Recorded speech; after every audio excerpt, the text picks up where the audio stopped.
หลวงก็แล้วกันพระพันปีหลวงราชชนนีพระบรมราชชนนีพระพันปีหลวงเนี่ยจึงทำให้วันนี้ตั้งแต่เช้าตรู่เป็นต้นมาอาตมาภาพร่วมกับคณะสงฆ์วัดพระธาตุศรีจอมทองวรวิหารได้ประกอบพิธีเจริญพระพุทธมนต์หรือทำกิจวัตรเจริญพุทธมนต์ทำกิจวัตรก็คือทำวัดสวดมนต์แล้วก็เจริญพระพุทธมนต์พอถึงเวลา6:30 นาทีก็ทางที่ว่าการอำเภอจอมทองโดยท่านนายอำเภอจอมทองร่วมกับพ่อค้าประชาชนข้าราชการตำรวจตลอดถึงองค์การบริหารท้องถิ่นก็พร้อมกันได้ช่วยกันทำพิธีบำเพ็ญบุญตักบาตรร่วมกันนอกจากนั้นก็ได้ร่วมกันหลายอย่างทำพิธีจากนั้นเวลา10 นาฬิกาก็ไปมอบบ้านช่วยเหลือเรียกว่าซ่อมบ้านสร้างบ้านมอบแก่คนผู้ยากไร้คนผู้ยากจนไม่สามารถจะพึ่งตนเองได้โดยการทอดผ้าป่าตั้งแต่วันที่4ละก็ทำไปเสร็จเรียบร้อยมอบเป็นทางการไปเรียบร้อยจากนั้นก็มาพบกับก็เสร็จจากนั้นก็ฉันเพลแล้วก็ลงปาติโมกข์เสร็จก็ฟังเทศประจำวันพระจากนั้นก็6 โมงก็ไปร่วมทำวัดเย็นแล้วก็ฟังปาฐกถาธรรมพิเศษวันนี้ได้นิมนต์นาคหลวงคือสมณเณรรัชชานนท์ซึ่งได้อุปสมบทด้วยพระกรุณาโปรดเกล้าเป็นนาคหลวงในพระบรมราชาตอนนี้เป็นพระมหาปริยนธรรม9 ประโยคอายุยังหนุ่มยังน้อย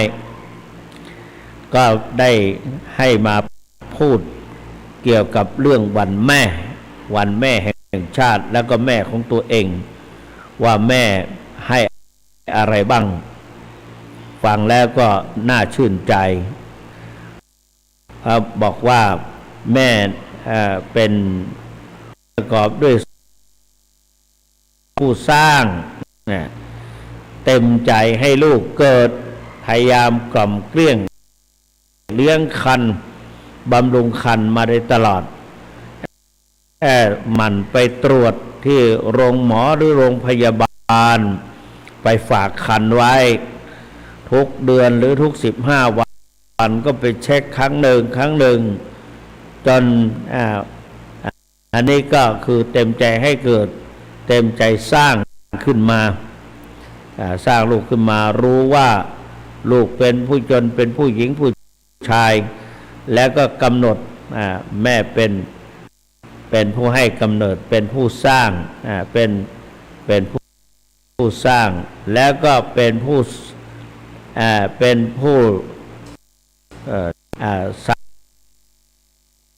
สั่ง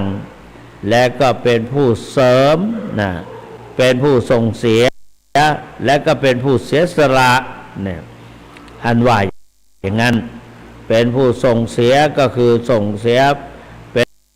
ป็นผู้ส่งไปโน่นไปนี่แล้วก็ส่งไปเรียนหนังสือบ้างแต่ตอนที่เด็กๆร้องไห้งอแงไปไม่ได้หรือไปส่งตรงนั้นตรงนี้แล้วก็เป็นผู้เสริมให้เวลาหรือว่าเป็นผู้ส่งให้ได้รับการศึกษาเล่าเรียนเป็นผู้เสริมพอเมื่อจบ จากการศึกษาจะมีอาชีพแต่ก็ยังมีทุนไม่พอส่งเสริมก็ไม่เป็นไรไม่ปีคืนไม่สามารถจะใช้คืนได้แม่ก็เสียสละให้แม้ชีวิตบางทีก็เสียสละให้อย่างที่เขาพูดว่าแม่เป็น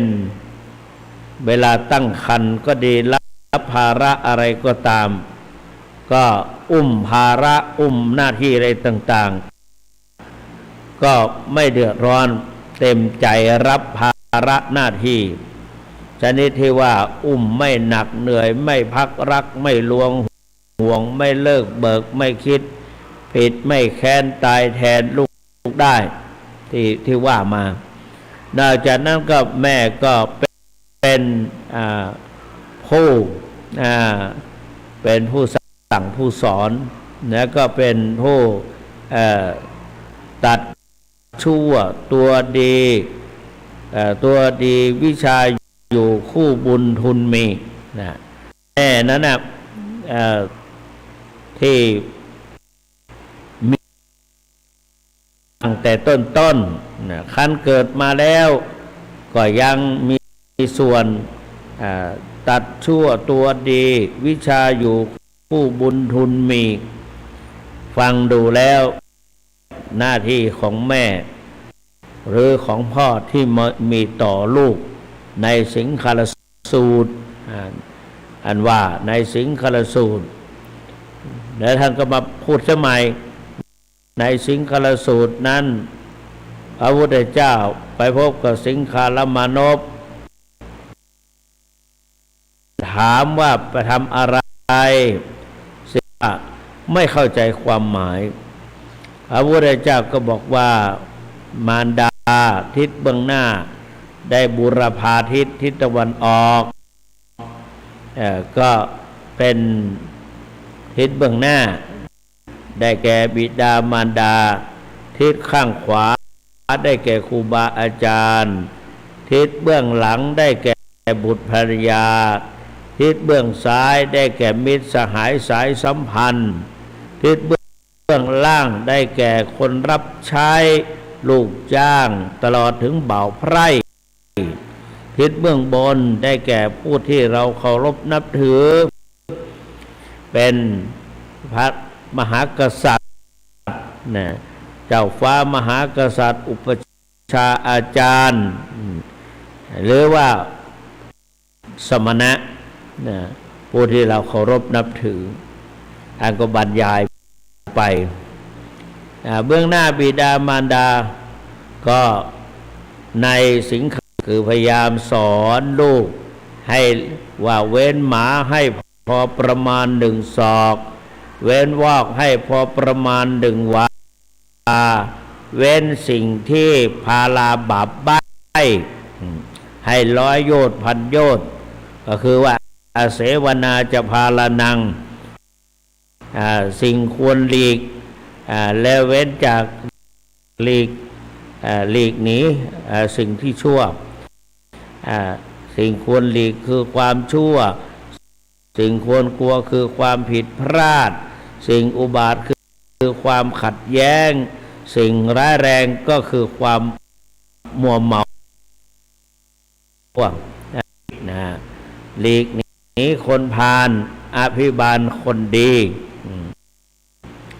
อันว่าอย่างนั้นเพราะนั้นก็สิ่งที่เป็นพาลเป็นนำมาซึ่งความเดือดร้อนก็พูดไปว่าสิ่งควรดีคือความชั่วสิ่งควรกลัวคือความผิดพลาดสิ่งอุบาทคือความขัดแย้งสิ่งร้ายแรงก็คือความมัวเมานะเพราะชีวิตไม่พอกับตัณหาการเวลาไม่พอกับความต้องการความสุขของชาวบ้านมีทุกข์เป็นผลความสุขของวินยูชนคือการปล่อยวางเนี่ยก็ทำความชั่วนะตัดชั่วตัวดี ก็คือแนะนำให้ทำความดีคบพาลไปหาผิดคบบัณฑิตพาไปหาผลคบคนดีไว้นั่นแหละคบคนดีไว้คนดีก็ย่อมจะแนะนำดี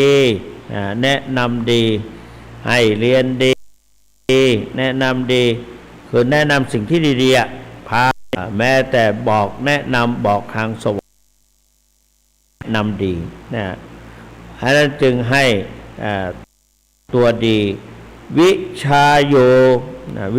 ยก็ส่งเสริมให้ได้รับการศึกษาเล่าเรียนไม่ว่าจะเรียนทางไหนแล้วก็ศึกษาเล่าเรียนคู่บุญก็ถ้าเป็นชาวบ้านประชาชนทั่วไปเมื่อจบการศึกษาแล้วพ่อแม่ก็จะเป็นคือธรรมดามนุษย์เป็นสัตว์สังคมจะอยู่โดดเดี่ยวครัวเรือนก็เป็นธรรมดาเพราะว่าคนเราทั้งหลายเป็นธรรมชาติของโลกกินกามเกียรติเป็นสิ่งที่มนุษย์นี่ก็กับสัตว์ก็มีความละไม้คล้ายคลึงกันขอกินนอนแล้วก็ขับถ่ายขยายพันธุ์กินนอนขับถ่ายขยายพันธุ์ก็เป็นธรรมดาแต่มนุษย์นั้นเหนือกว่าสัตว์ทั้งหลายนั่นคือเป็นผู้มีสติปัญญาจึงต้องมีคู่ครองแต่ว่าคู่ครองนั้นก็บิดามารดาก็จะเป็นผู้ช่วยดูแลคบใครพาไปให้พ่อให้แม่ได้รู้จักพ่อแม่ก็จะถามไทยว่าเป็นลูกเต้าเราก็ใครอยู่บ้านไหนเมืองไหนและก็พ่อแม่ทำอะไรมีอาชีพอะไรก็สนทนากันก็ถ้าดีก็ส่งเสริมยินดีให้เข้าอยู่ร่วมด้วยถ้าไม่ดีก็บอกว่าให้ชั่งใจให้หนักอย่าเห็นแต่การคบประดาวต้องพิจารณากันอยู่กันหม้อข้าวยังไม่ดำก็เลิกล้างกันไปก็จะเสียเวลาเสียโอกาสพ่อแม่จึงเป็นผู้ช่วยชี้แนะและนอกจากนั้นพ่อแม่ก็เป็นผู้เสียแล้วมอบคู่บุญทุนมีก็คือมอบทรัพย์สมบัติให้เป็นและสุดท้ายก็คือมอบมรดกให้ครอบครองมอบความเป็นใหญ่ให้ดูการกิจการต่างๆสุดท้ายจริงก็มอบมรดกยกทรัพย์สมบัติให้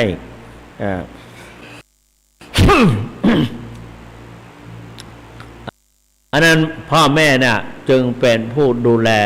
หัวใจของพ่อแม่ศูนย์รวมจิตใจของพ่อแม่ก็คือลูกทำเพื่อเพราะฉะนั้นพ่อแม่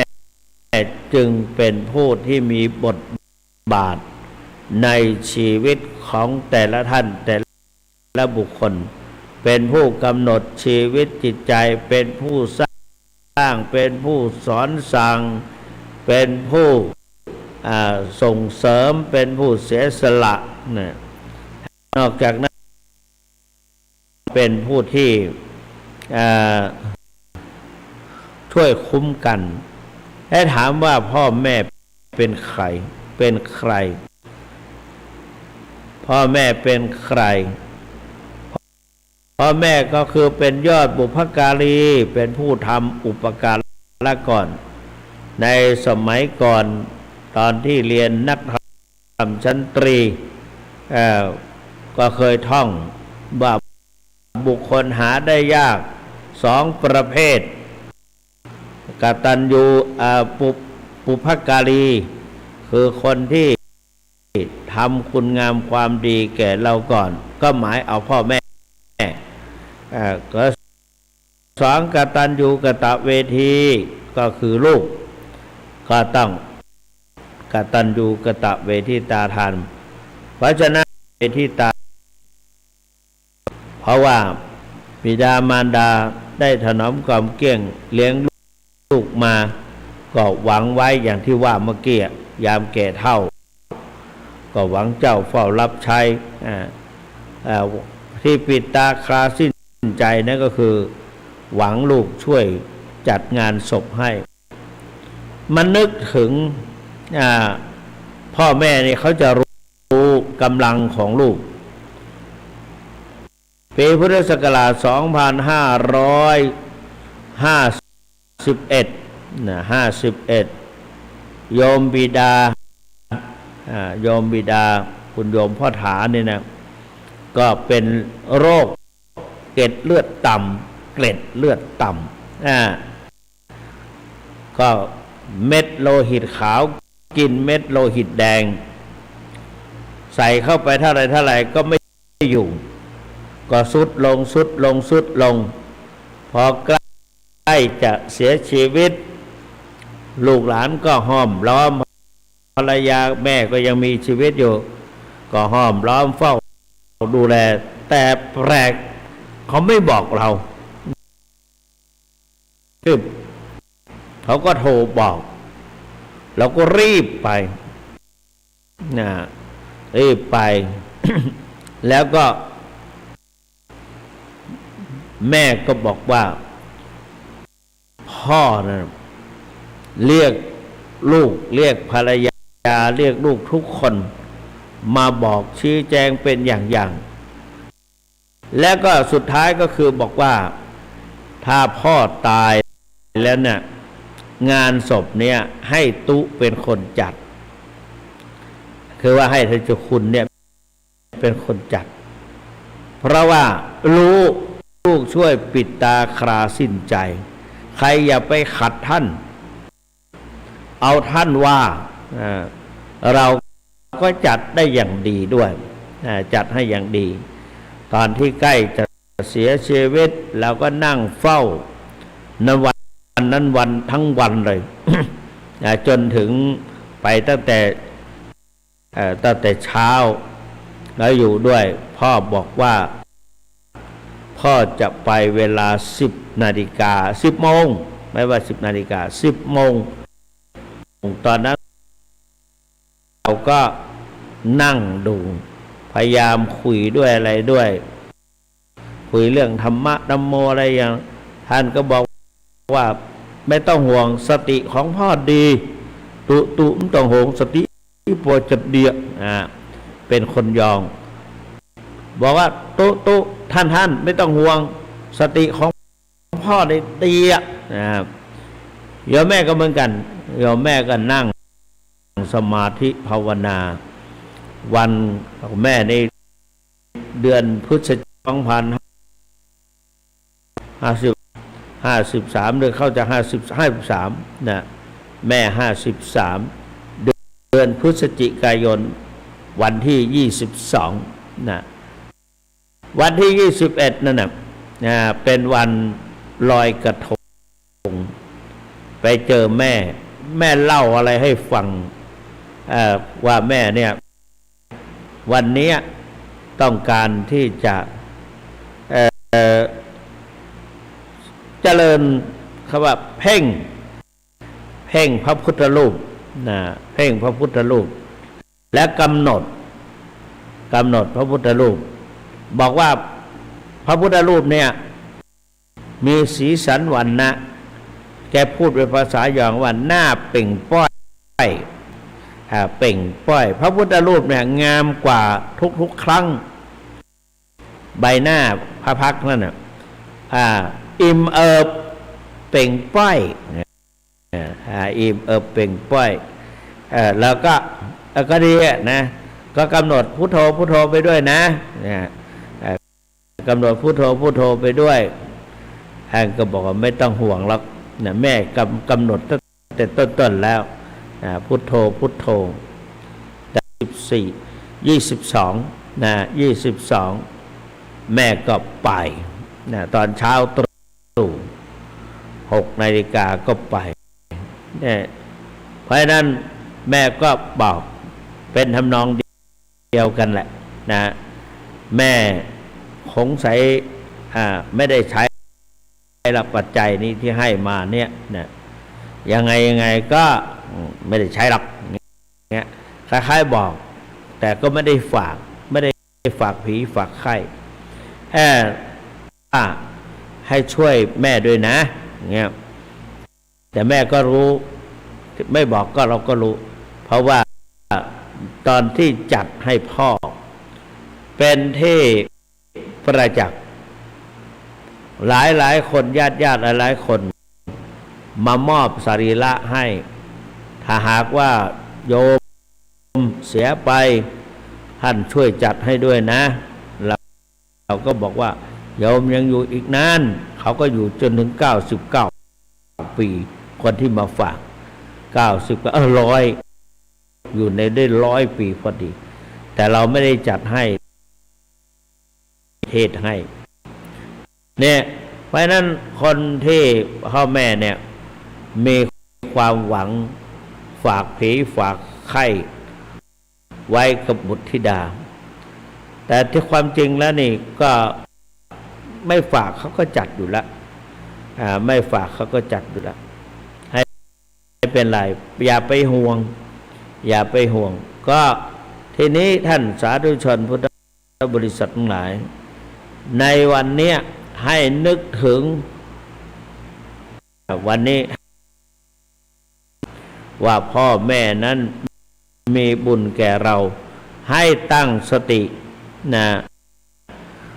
ว่าตัวเรานั้นน่ะได้มาจากไหนตัวเราได้มาจากไหนก็ได้มาจากพ่อกับแม่พ่อกับแม่ร่างกายทั้งหมดนั้นธาตุเป็นธาตุ4ดินน้ำลมไฟดินได้แก่อะไรก็สิ่งที่จับต้องได้สัมผัสได้ก็ตั้งแต่เกสาโลมานะขาทันตาตากระดูกม้ามหัวใจตับพังผืดไตปอดไส้ใหญ่ไส้น้อยพวกเนี้ยได้มาจากพ่อมาจากพ่อเป็นอวัยวะต่างๆได้มาจากพ่อแล้วก็ร่างกายนั้นอบอุ่นร้อนอะไรต่างๆนี่ทำให้ร่างกายอบอุ่นมีไฟมีอะไรต่างๆจนถึงไฟเผาผลาญอาหารต่างๆนี่ได้อะไรแม่ก็เป็นธาตุน้ำอะไร1น้ำคือสายเลือด2น้ำนม3น้ำวาจา4น้ำจิต5น้ำใจแล้วก็เป็นแม่นี้เป็นธาตุลมธาตุน้ำกับธาตุลมเ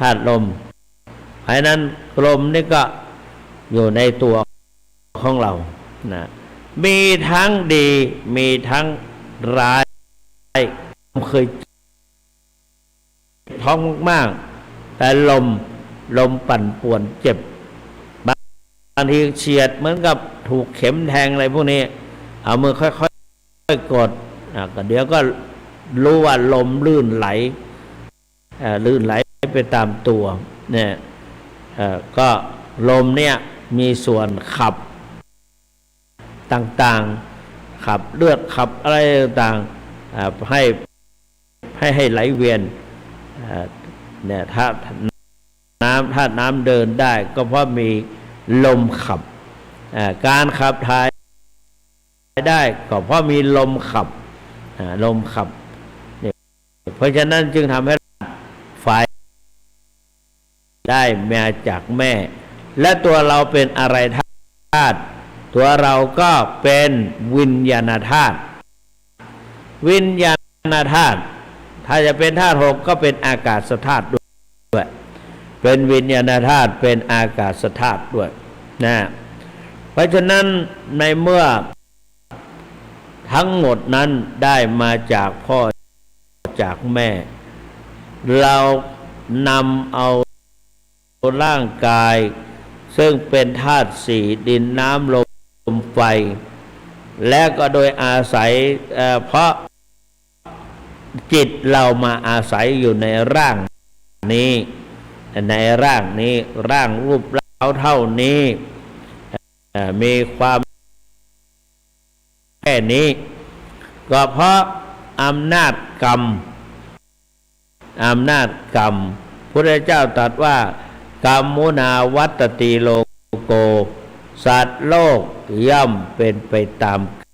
กรรมนะย่อมเป็นไปตามกรรมฉะนั้นเราก็ในฐานะที่เป็นลูกเราต้องเอาใจใส่หรือใส่ใจต่อพ่อต่อแม่ครั้นพ่อแม่ได้สิ้นดับชีพวายไปแล้ว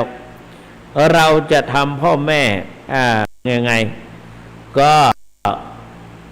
นำเอาไปบำเพ็ญประโยชน์บำเพ็ญประโยชน์คือทำหน้าที่ของตนให้สมบูรณ์ทำหน้าที่ของตนมีเอาจิตไปควบคุมโบราณว่ารักษาจิตให้ดีทำหน้าที่ให้ถูกต้องมีสติไม่บกพร่องความเศร้าหมองจะหมดไปหน้าที่ไม่ถูกต้องแถมมีสติบกพร่องความเศร้าหมองก็จะมากมายนั้นเราก็มาดูตัวเรานำร่างกายเนี่ยหรือว่าธาตุสี่อาศัยฝึกนึกคิดอย่างนิ่งเราเป็นชาวพุทธพระพุทธเจ้าสอนให้โดยกำหนดสมถกรรมฐานวิปัสสนากรรมฐานสมถกรรมฐานวิปัสสนากรรมฐานสมถกรรมฐานเป็นกรรมฐานเป็นอุปกรรมกรรมเกิดสติปัญญาเกิดสติปัญญาถึงร่างกายของเราทั้งหมดนี้ที่ว่าธาตุสี่เมื่อรวมกันก็เป็นรูปก็อยู่ในส่วนหนึ่งของขันธ์ห้าขันธ์ห้ากายกับเรียกว่าขันธ์ห้าหนึ่งรูปก็ได้แก่ร่างกายนี่แหละสองเวทนาได้แก่ความรู้สึกนึกคิดความ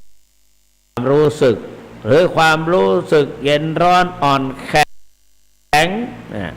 เย็นร้อนอ่อนแข็งหิวกระหายปวดอุจจาระปัสสาวะสัญญาขันธ์จำได้หมายรู้คือจำรูปจำเสียงจำกลิ่นจำรสอย่างขออภัยกลางคืนคนเข้ามาเนี่ยลักษณะอย่างนั้นละสัญญาถ้าเราสัญญาเราดีแล้วแสดงว่าสัญญาเราดีความจำเรียนหนังสืออ่านแล้วก็จำได้สามารถสวดได้หรือนำมาพูดได้ก็เรียกว่าสัญญาความจำได้ดีส่วนสังขารสังขารที่เป็นฝ่ายปริยัติคือเจตสิกธรรมคืออารมณ์ที่เกิดกับใจเป็นส่วนดีเรียกกุศลเป็นส่วนไม่ดีเรียกอกุศลเป็นส่วนกลางไม่ดีไม่ชั่วเรียกว่าสังขาร ก็เรียกว่าสังขารนะแต่ว่าคนทั้งหลายคำว่าสังขารเนี่ยหมายเอาร่างกายก็ไม่ว่าหมายเอาร่างกายพระเดชพระคุณหลวงปู่ทองให้กำหนดวิปัสสนากรรมฐานในแนวสติปัฏฐานสี่ขณะที่ท้องพองขึ้นกำลังพองอยู่พอดีเดี๋ยวอะไรก็แล้วแต่ก็จับได้บ้างจับไม่ได้บ้างเวลาเดินตรงบ้างไม่ตรงบ้างเวลาสอบอารมณ์หลวงปู่ก็บอกว่าเป็นสังขารนะเป็นสังขารแต่ว่าถ้าเป็นวิชาฝ่ายวิชาก็เจตเกิดกับใจชั่วไม่ดียังไงอย่างนี้เรียกว่าสังขารทีนี้ก็ความรู้อารมณ์เมื่อมากระทบใจก็เรียกว่าวิญญาณนี่แปลว่าความรู้แจ้งมี6วิญญาณในตัวเรานี่โยมวิญญาณไม่ใช่ผีวิญญาณในตัวเรามี6วิญญาณเช่นอาศัยเรียกว่าคุณสุวรรณเมธีฟังแล้วชัดถ้อยชัดคำเป็นโสตวิญญาณเนี่ยโสตวิญญาณจากปุโสตคานะก็คานะก็คือจมูกได้กลิ่นเราเดินไปเนี่ยเดินไปสมมติว่าเย็น4 โมง 5 โมงเย็นให้เจ้าคุณเดินเข้าไปเยี่ยมคนไม่สบายเดินตามตรอกตามซอยชะอมนะแกงชะอมกลิ่นโชยมารู้ได้เลยว่าบ้านนี้แกงชะอมได้ทันทีทันใดอาหารที่เรารับประทานขานาวิญญาณอาหารกินได้กินไม่ได้ก็รู้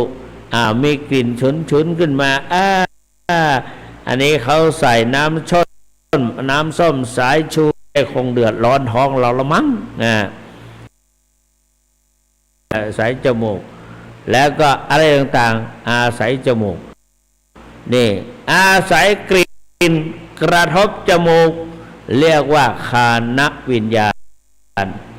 ชิมอะไรเข้าไปหนึ่งรสเป็นอย่างนั้นก็ชิวหาวิญญาณรู้สึกได้เพราะลิ้นปลายลิ้นไปสัมผัสกับรสต่างๆเนี่ยกับรสอันเข้มอันนี้เรียกว่าอาตมานั่งอยู่ตรงนี้กำลังพูดอยู่ตรงนี้ลมมากระทบตัวหนาวเย็นอันนี้เรียกว่ากายวิญญาณความรู้ทางกายเนี่ยลมพัดเข้ามาพิ้วได้ลมข้างล่างนี่ก็มีลมเหมือนกันพัดลมมันเข้ามาเหมือนกันเนี่ยมือเราอยู่ตรงนี้ขนาดเนี่ยก็มีลมเย็นเนี่ยเพราะฉะนั้นอันนี้เรียกว่ากายวิญญาณและนั่งไปตอมคันตรงโน้นคันตรงนี้แล้วก็จิตใจของเราความรู้สึกชอบใจไม่ชอบใจต่างๆเหล่านี้เป็นมโนวิญญาณเพราะฉะนั้นหรือจิตวิญญาณก็ได้เป็นมโนวิญญาณเพราะฉะนั้นคำว่าวิญญาณไม่ใช่ผีวิญญาณแปลว่าความรู้แจ้งรู้เฉพาะไปทำหน้าที่กันก็ไม่ได้จมูกอยากจะไปแทนทำหน้าที่แทนลิ้นก็ไม่ได้ลิ้นจะไปทำหน้าที่แทนจมูกก็ไม่ได้ตาจะไปทำหน้าที่แทนหูก็ไม่ได้หูจะมาทำหน้าที่เป็นค ของเฉพาะทางเป็นของเฉพาะทาง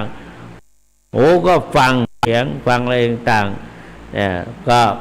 ตาก็มองเห็นรูปเพราะฉะนั้นเวลามองเนี่ยเขาให้กำหนดมองเนี่ยก็ให้กำหนดเห็นหนอเห็นหนอเห็นหนอเห็นหนออย่างนี้เป็นต้นเพราะฉะนั้นเราท่านทั้งหลายพระพุทธเจ้าได้สอนให้การฝึกจิตฝึกใจฝึกให้เกิดความรู้แจ้งเห็นจริงทำให้จิตเป็นสมาธิแล้วก็นามมันนึกอีกทีหนึ่งพระพุทธเจ้าก็บำเพ็ญทุกขกิริยามา6 ปีแต่ว่าไม่ได้บรรลุไม่ได้สำเร็จเป็นอรหันตสัมมาสัมพุทธเจ้าก็หันมาบำเพ็ญเพียรทางจิตมาดูจิตของตนเองจิตนั่นน่ะบางครั้งเป็นพรหมบางมารบางการเป็นยักษ์จิตความโกรธโมโหขึ้นมาก็เป็นยักษ์เห็นช้างเท่าหมูเพราะนั้นก็ต้องมีความรักษาใจของเรารักษาจิตให้สะอาดเวลาเช้าให้ขาวเวลาเพลให้เย็นเวลาค่ำให้สดชื่นทุกขณะลมหายใจก็เราสั่งสมไปทีละเล็กทีละน้อยไม่ช้าไม่นานก็น้ำที่หยดจากชายคาลงมาใส่ภาชนะข้างล่างดังปังปังนานๆพอใกล้ๆจะสว่างเราจะไม่ได้ยินว่าปังปังได้ยินดังจิ๊บจิ๊บตกใส่ภาชนะที่มีน้ำขังมาส่องดูเกือบจะเต็มตุ่มเหลืออีกฝ่ามือเดียวแต่ว่าหยดทีละหยดความชั่วน้อยก็อย่าไปประมาทพระเจ้าตรัสว่าอภิทะเรทะกัลยาเนปาปาจิตังนิวารเยทันทังหิกะละโตปุญญังปาปัสสมิงละมติมโนบอกว่าพึงรีบขนขวายอภิทะเรทะพึงรีบขนขวายในกรรมอันงามในสิ่งที่งามสิ่งที่เป็นประโยชน์สิ่งที่ถูกพึงห้ามปาปาจิตังนิวารเยพึงห้ามจิตจากบาปทันทางหิกระโตปุญญังเมื่อทำความดีช้าปาปัสสมิงละมติมโนใจก็หรือในอาศัยเพราะนั้นความดีก็เหมือนกันอภิทะเรทะกัลยาเนปาปาจิตังนิวารเยแล้วมันมีอีกอันหนึ่งลืมแล้วเนี่ยเขาว่าอะไรนะเดี๋ยวก่อนนึกถึงคำแปลมันก่อนนึกไม่ได้ก็บาลีก็ไม่มาอุทะพินทุนิปาเห็นไหมกุมโพปิปูรติแล้วอะไรอีกหม้อน้ำเปิดปากทิ้งไว้กลางแจ้งชั้นใดก็นึกไม่ออกนานแล้วไม่ได้ดูภาษาบาลีอุทะพินทุนิปาเตนะอุทะกุรกุมโพปิปุรติอะไรปาเตนะเอาไว้โอกาสต่อไปแล้วจะมาพูดให้ฟังก็นี่แหละหม้อน้ำอาศัยที่น้ำบุญก็เหมือนกันแต่ตรงกันข้ามทำไม่ดีก็ นานๆเข้าความไม่ดีก็จะสมบูรณ์แล้วก็ความไม่ดีก็จะดึงไปในทางไม่ดีนะไปทางอบายภูมิไปนรกเปรตอสุรกายสัตว์เดรัจฉานอย่างนี้เป็นต้นเพราะฉะนั้นท่านสาธุชนทั้งหลายวันเนี้ยเราก็ที่จะแนะนำก็คือนำเอาร่างกายที่เราได้จากโยมพ่อโยมคุณพ่อคุณแม่ไปทำสิ่งที่ดีไหว้พระพ่อคือข้างขวาแม่ข้างซ้ายนะเพราะฉะนั้นเรามีสองมือพอดีเรากราบพระแล้วก็หน้าผากนี่เป็นตัวของเราเราหน้าผากก็ไปกำหนดกราบแล้วเดินก็เหมือนกันเดินจงกรมมันรู้สึกว่าถ้าเราเป็นพ่อเป็นแม่แล้วจิตเราจะมีความมันจะอยู่เป็นเอกคตาอยู่ในอิริยาบถในการยืนเดินนั่งเพราะว่าถ้าเราทำให้แม่ดีๆแม่ดีๆได้สมาธิดีการจะยกย่างเหินเดินย่างก้าวโหนเดินย่างไปแต่ละครั้งถ้าเรากำหนดได้ดีสติแนบแน่นก็มันก็ดีนะจิตก็ตั้งมั่นสมาธิถ้าปล่อยสติออกไปคิดเรื่องอื่นคิดเรื่องอื่นบางครั้งเนี่ยมันก็แปลกดีเหมือนกันมันแวบไปนะแวบไปแวบไปแล้วก็กว่าจะรู้สึกมาเนี่ยก็ไปเสียแล้วเผลอนะเพราะฉะนั้นหลวงปู่ทองพระเดชพระคุณจิตจับในอารมณ์ใดกำหนดให้มั่นในอารมณ์นั้นจิตหลุดโดยอาการใดกำหนดให้รู้โดยอาการนั้นนะข้อสำคัญกำหนดปัจจุบันให้ได้ทำยังไงผูกกายเวทนาจิตธรรมนะนอกจากนั้นก็ให้มีวิริยะอุตสาหะมี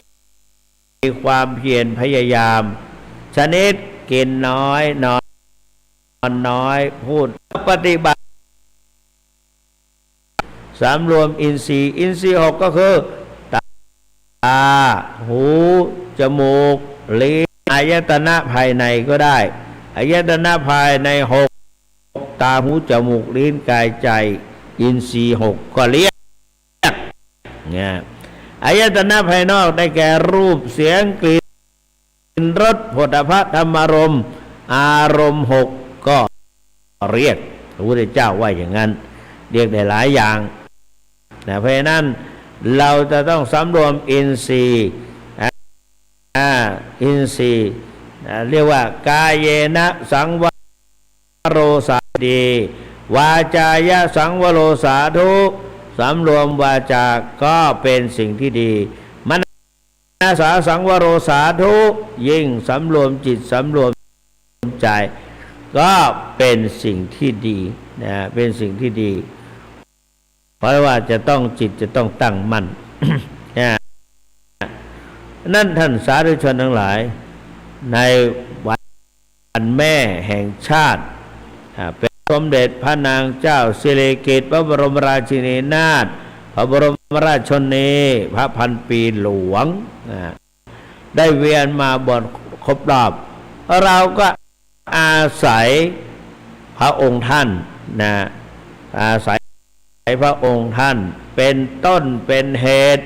ของความดีและเมื่อเราลำนึกถึงพระคุณของสมเด็จพระนางเจ้าสิริกิติ์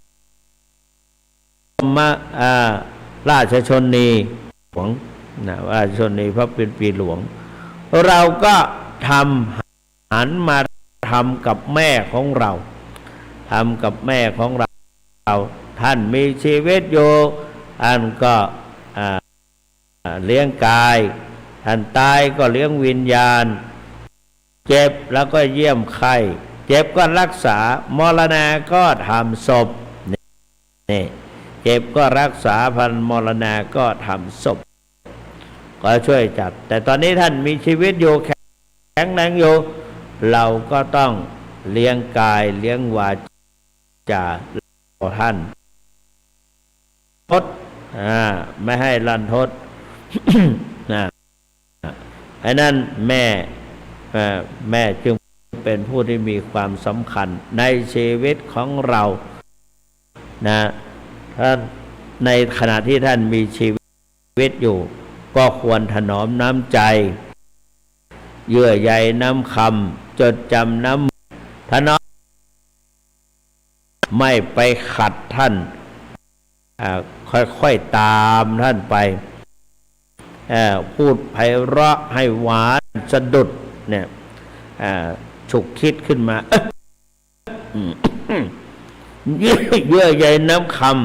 ำท่านว่าก็ฟังสั่งก็ทำตามเชื่ออยู่ในโอวาทคำสอนของท่านท่านก็สบายใจไม่เสียทีที่ได้เลี้ยงมาว่านอนสอนง่ายว่าก็ฟังสั่งก็ทำแน่สุดท้ายก็จดจำน้ำมือแสดงความกตัญญูกตเวทีโบราณว่า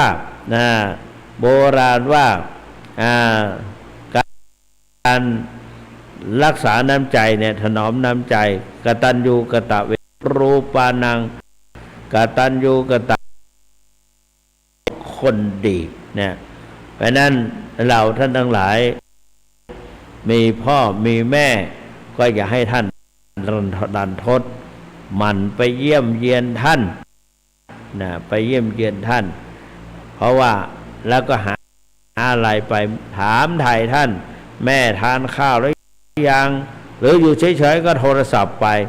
แม่ทานข้าวแล้วยังอย่างนั้นนี้คุยก็ท่านก็จะมีกำลังใจมีความสุขใจถ้าจิตใจของท่านอิ่มเอิบมีความเปรมปรีอยู่ตลอดท่านก็จะมีอายุยืนยาวนานอยู่กับเรากับท่านไปนะเพราะนั้นต้องพ่อแม่นั้นก็เป็นผู้ตอนนี้เหลือเวลาอีก10 นาทีมีค่า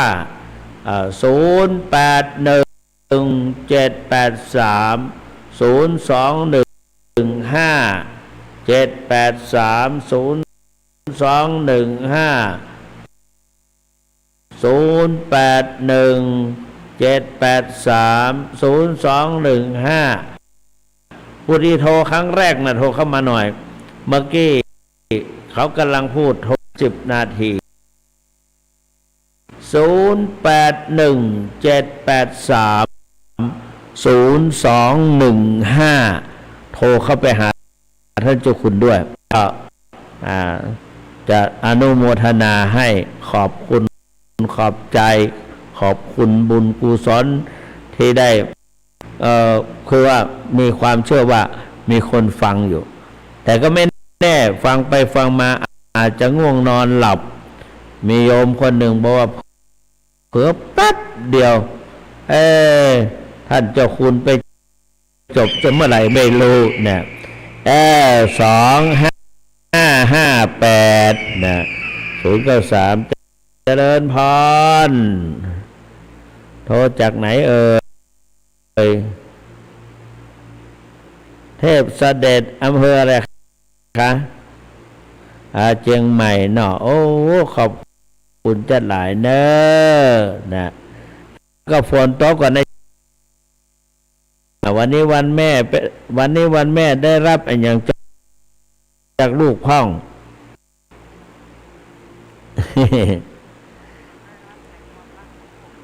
ได้รับความรักของลูกชื่นใจไหมชื่นใจเนาะชื่นใจแสดงความดีใจด้วยนะอายุวันโนสุขังพลังวางหูด้วย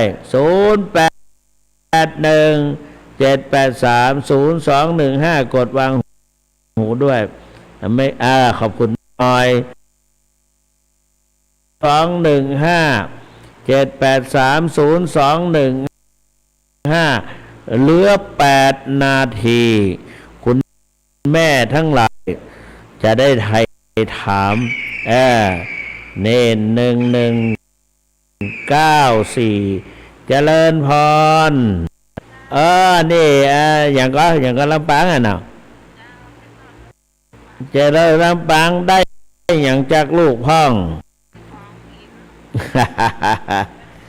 ได้เงินได้ของกินดีใจก็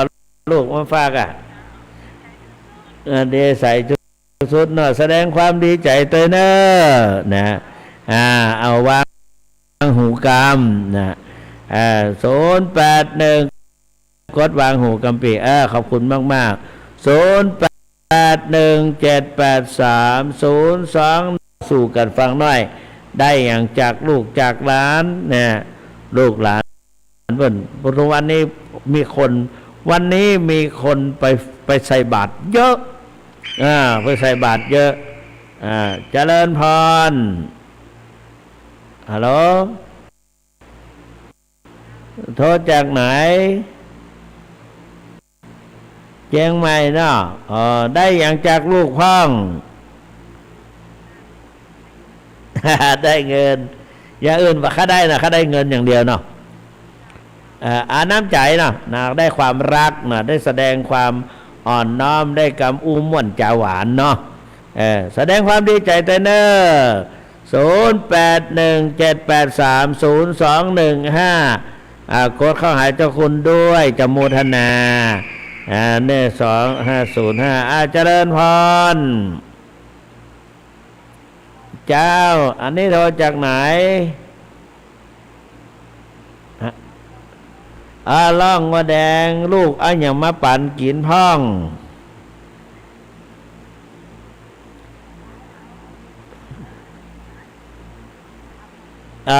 ศีลธรรมศีลธรรมกรรมฐานก็ลูกอย่างมาฮื้อลูกหลานอย่างมาฮื้อยายอยู่กับลูกกับหลานเขาก็เอาเข้าน้ำโภชนาอาหารให้กินดีเนาะสาธุอยู่กับลูกกับหลาน0817830215เหลืออีก6นาที0817830215กดเข้าไปหาท่านเจ้าคุณหน่อยเจ้าคุณจะดีใจว่าได้อย่างจากลูกพ่องได้กำอู้ม่วนจาหวานจะได้ลูกหลานมาอย่างมาส่งฮื้อพ่อง0817830215หายไปแล้วนะหายไปแล้วเสียเวลาอันเวลาและวารีไม่ได้มีจะคอยใครเรือเมล์และรถไฟก็เล่นไปตามเวลาโอ้และอึดอัดมักจะพลาดสิ่งปรารถนาพลาดแล้วจะโศกาอนิจจาเราช้าไปกดเข้าไปหาเจ้าคุณหน่อยนะ0817830215ใครจะมาอวดก็ได้หรอท่านเจ้าคุณเนี่ยข้าเจ้ามีลูกเงื่อนนั่นเงื่อนนี่กำมือกำเป็นยังมันต้องไปว่าให้เขาเพราะบางทีเขาก็บอกพร้อมนะได้อย่างนึงบอกไม่เคยอยู่ตัวกันอย่างตะเกียอีแม่ก็อยู่ตัวลูกเนี่ยอยู่บนเฮือนเนี่ยก็มีอย่างประกอบเข้าขันป่าวันนี้ก็มีพิเศษนะมีพิเศษผลหมากรากไม้เก็บมาเป็นน้อยหน้าก็อย่างต่างๆเขาก็มาฮื้อหรอเจริญพรนะเจ้าโทรจากไหนเอ่ยได้สเก็ตเด็ดสกอยอยู่กับลูกหลานก็อยู่ลูกอยู่ไหนลูกอยู่ไกลอยู่ไหนลูกอยู่ลีขึ้นมาหาว่าวันเนี้ย นานได้กระเช้าผลไม้ได้เงิน1,000แสดงความดีใจตัวเนอสู